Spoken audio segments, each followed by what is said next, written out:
Hey guys, जय हिंद। मैं हूं संजय विश्वकर्मा और आप देख रहे हैं Agri Mantra changing the way of thinking. इस वीडियो में हम बात करने वाले हैं एएफओ के लिए स्पेशल सीरीज़ के बारे में, जिसका पार्ट 3 यहां पर होने वाला है। अभी तक 2 पार्ट हो चुके हैं, तो जिन स्टूडेंट्स ने पुराने 2 पार्ट्स को नहीं देखा है, चैनल पर जाके आप उन पुराने पार्ट्स को आप जरूर देखिएगा।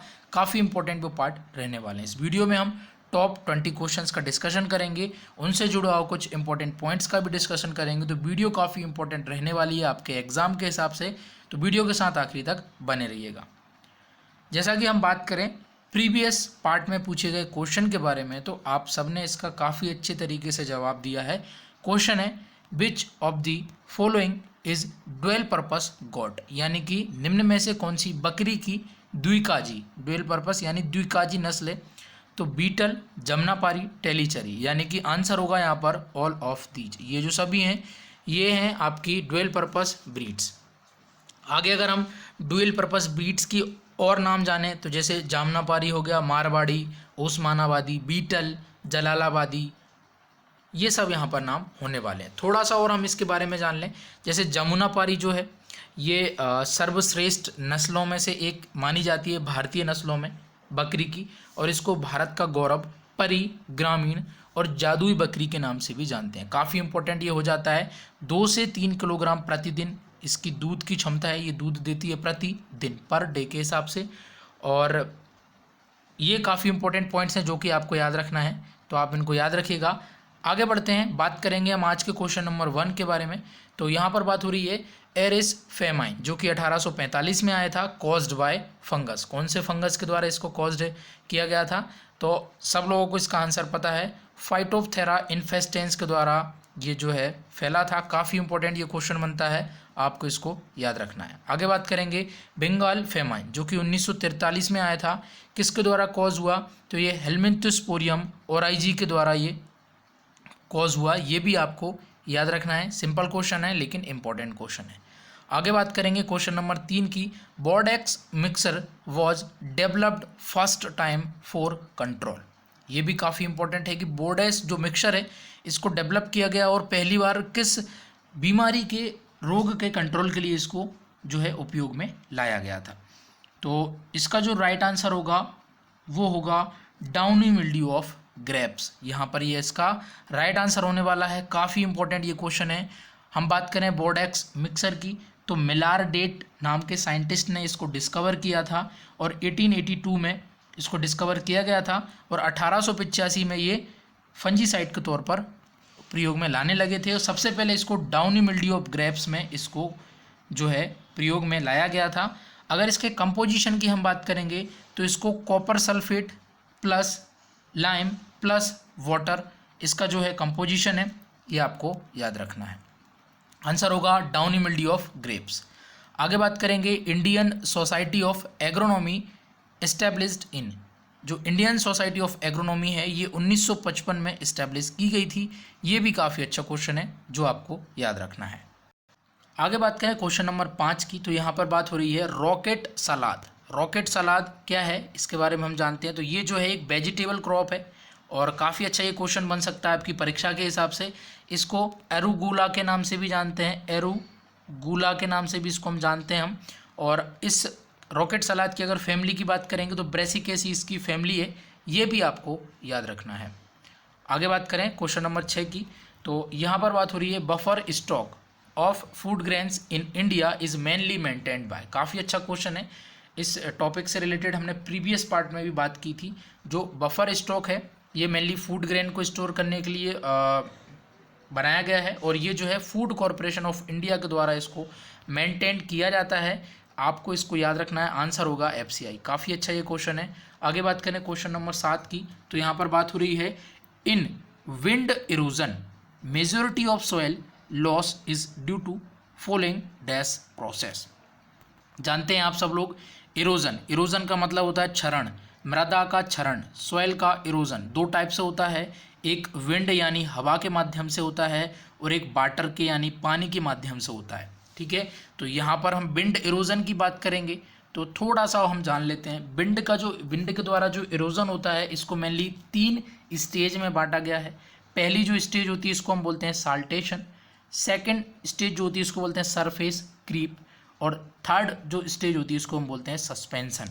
पहली स्टेज होती है साल्टेशन, इसमें क्या होता है 0.1 टू 0.5 mm साइज के जो पार्टिकल्स होते हैं ये सॉइल पे क्या होते हैं, रेंगने लगते हैं, हवा के प्रेशर के द्वारा ये रगड़ने लगते हैं, और टोटल सॉइल का मतलब विंड इरोजन का या सॉइल लॉस का ये लगभग 50 to 75% जो होता है साल्टेशन के द्वारा ही होता है। सेकंड जो स्टेज होती है इसको हम बोलते हैं सरफेस क्रीप। इसमें क्या होगा 5 mm से जो बड़े साइज के पार्टिकल होंगे वो क्या करेंगे, सरफेस पर रगड़ने लगेंगे। इसमें क्या होता है मोर देन 0.5 mm साइज के जो पार्टिकल्स होते हैं, सेकेंड स्टेज की हम बात कर रहे हैं, दैट इज सरफेस क्रीप। इसमें क्या होगा 0.5 mm से ऊपर के जो साइज के पार्टिकल होंगे वो क्या होंगे, सरफेस पर वो रोलिंग करने लगेंगे, और ये जो होता है टोटल सरफेस क्रीप जो 5 to 25% ये जो होता है सॉइल लॉस को देता है। फिर इसके बाद सस्पेंशन की बात करेंगे तो लेस देन 0.1 mm के जो सॉइल पार्टिकल्स होते हैं वो क्या करते हैं, हवा में उड़ने लगते हैं, और पहली जो साल्टेशन थी इसमें क्या कर रहे थे, पार्टिकल्स जंप कर रहे थे, ऐसे जंप कर रहे थे। तो यहाँ पर विंड इरोजन की बात कर रहे हैं तो यहाँ पर आंसर जो होगा हमारा वो होगा साल्टेशन जो है राइट आंसर होगा, क्योंकि 50 से 75% तक इसी के द्वारा इरोजन होता है। तो ये आपको याद रखना है। आई होप आपको सारी जो फेजेस हैं, स्टेजेस हैं वो क्लियर हो गई होंगी। वाटर इरोजन का भी आप पढ़ लीजिएगा, ठीक है। जैसे स्प्लाश, शीट, रिल, गली, रेवाइन, ये अलग अलग एक्सट्रीम स्टेज धीरे धीरे होती जाती हैं, ये वाटर इरोजन होता है। सबसे पहले स्प्लाश होता है, फिर शीट होता है, फिर रिल होता है, फिर उसके बाद गली इरोजन, ऐसे ऐसे बढ़ता हुआ इसका रूप होता है। आगे बात करें Lepa, low energy precision agriculture is modified dash irrigation system. काफ़ी अच्छा क्वेश्चन बन सकता है और मेरे हिसाब से ये काफ़ी इंपॉर्टेंट क्वेश्चन है। और यहाँ पर इसके हम राइट आंसर की बात करेंगे तो आंसर होगा यहाँ पर स्प्रिंकलर। जो लेपा है यानी कि लो एनर्जी प्रिसीजन एग्रीकल्चर, ये जो है मॉडिफाइड फॉर्म है ये स्प्रिंकलर इरिगेशन का, आपको इसको याद रखना है। आगे बात करें क्वेश्चन नंबर 9 की, the genital of male grasshopper are located on. जो जेनाइटल होता है मेल ग्रासहॉपर की बात कर रहा है तो ये 9th एब्डोमिनल सेगमेंट पे मिलेगा। काफ़ी अच्छा ये क्वेश्चन है, याद रखिएगा इसको।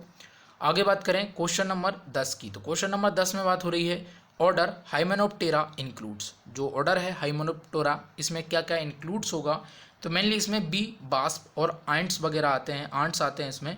तो यहाँ पर जो सही आंसर होगा वो होगा आंट्स।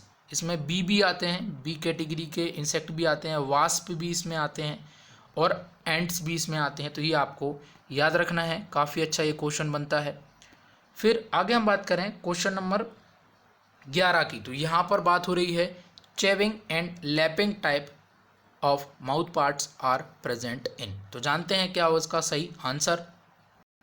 तो इसका जो आंसर होगा वो होगा हनी बी। हम यहाँ पर बात कर रहे हैं चेविंग और लैपिंग टाइप के माउथ पार्ट्स, तो ये बी और बास्प में, बी में और बास्प में चेविंग और लैपिंग टाइप के माउथ पार्ट्स पाए जाते हैं।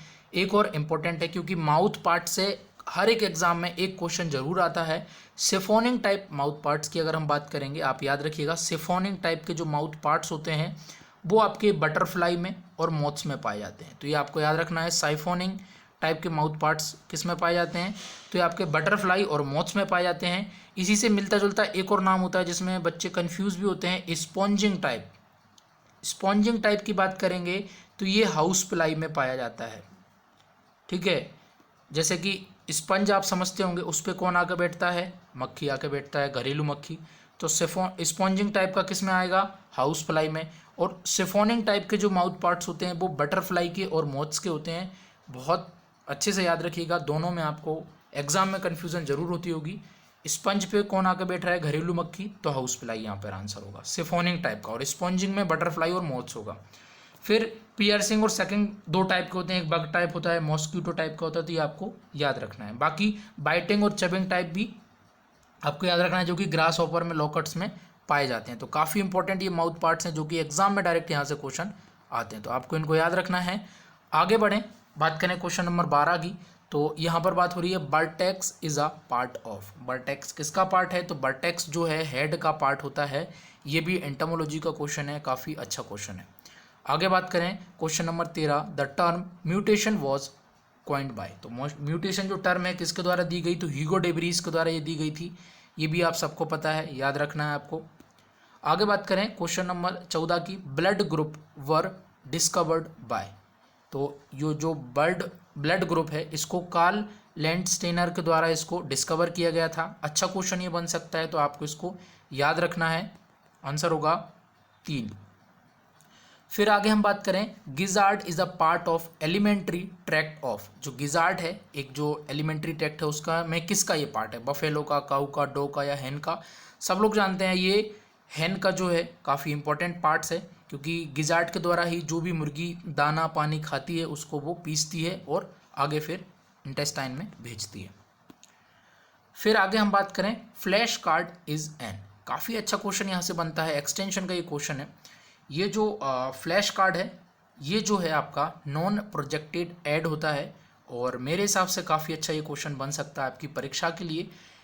आप इससे रिलेटेड एक पॉइंट और याद रखना, एक टॉक के लिए, 1 टॉक के लिए 10 से 12 फ्लैश कार्ड सुटेबल माने जाते हैं। तो ये भी काफ़ी एग्जाम में क्वेश्चन पूछता है कि 1 टॉक के लिए कितने फ्लैश कार्ड जरूरी होते हैं। तो 10 से 12 फ्लैश कार्ड यहाँ पर आपका राइट आंसर होगा, और इस क्वेश्चन का जो आंसर होगा वो होगा नॉन प्रोजेक्टेड एड्स। तो आपको इसको याद रखना है।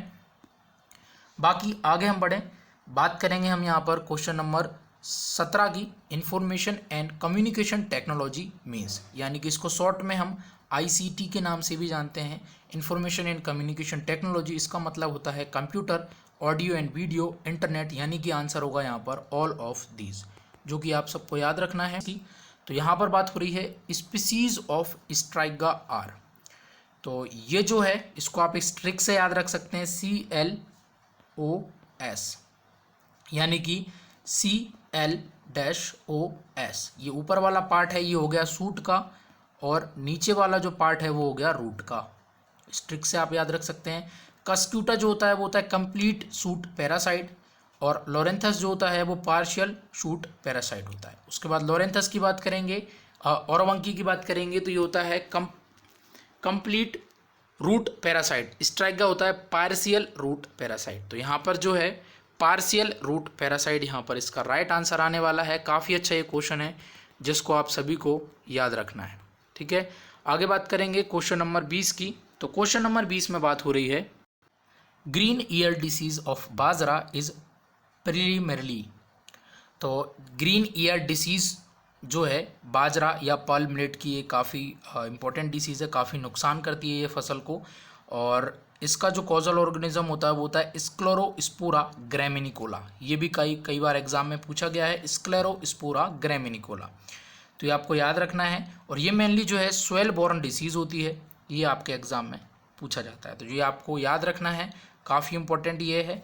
और एक और डिसीज़ होती है पर्ल मिलेट की, जिसको अर्गट के नाम से जानते हैं, या फिर हम हिंदी में इसको बाजरे का अर्गट के नाम से जानते हैं।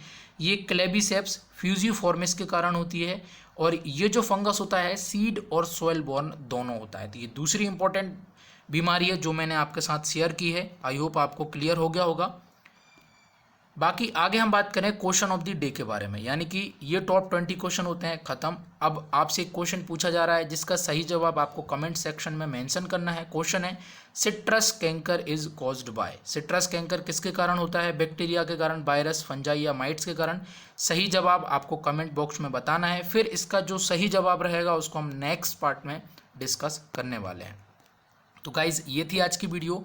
आई होप आपको वीडियो अच्छी लगेगी। वीडियो अच्छी लगे तो वीडियो को लाइक करें, वीडियो को दोस्तों के साथ शेयर करें। चैनल पर नए हो तो चैनल को सब्सक्राइब जरूर करें। मिलते हैं किसी नई वीडियो में, तब तक के लिए जय हिंद, जय भारत।